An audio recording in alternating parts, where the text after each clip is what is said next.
بۆیە ئەنەس بۆمان دەگێڕیتەوە دەفەرمێ كنا عند رسول الله صلى الله عليه وسلم فضحك روجي كان إمل لاي بيغمبري خوابين صلى الله عليه وسلم بيغمبر بيكني فقال هل تدرون مما أضحك بيغمبر فرمي دزانن من بوهي تشيو بيكنيم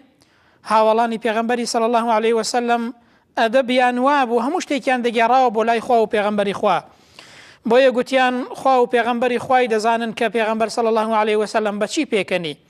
بيغمبر فرموي صلى الله عليه وسلم من مخاطبة العبد ربه بمناقشة قسكردني إنسان لقل پروردگار دا لروجي قيامت دا بيكنم شون قوتي إنسانك هيك لروجي قيامت دا بيغمبر فرموي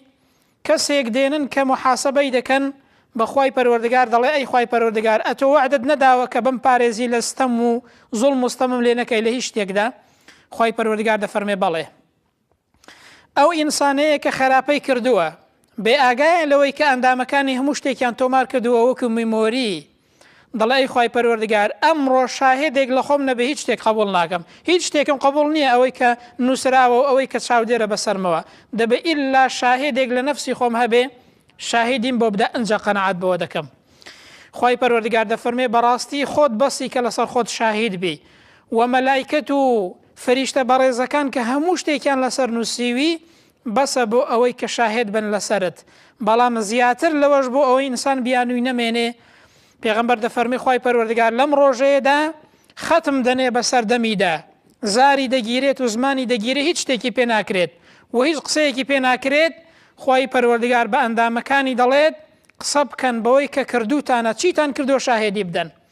ئەنجا سبحان الله پێغەمبەر صلی الله عليه وسلم دەفەرمێ ئەو ئەندامانەی کە هەرچی کردویانە هەر ئەندامێکی ئینسان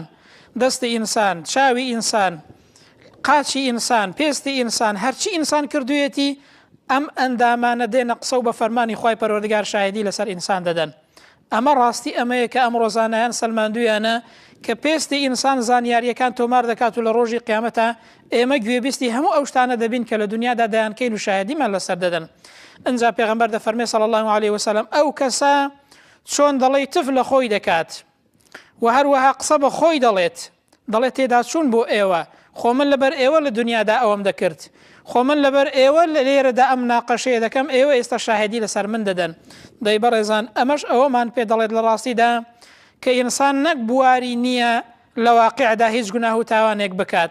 بەڵکو لە ناخی خۆشماندا پێویستە بیر لە هیچ خراپەیەک نەکەینەوە چونکە خوای پەروەردگار هەموو شتێک دەزانێت بۆیە خوای پەروەردگار دەفەرمێ واعلموا أن الله يعلم ما في أنفسكم فاحذروه بزانن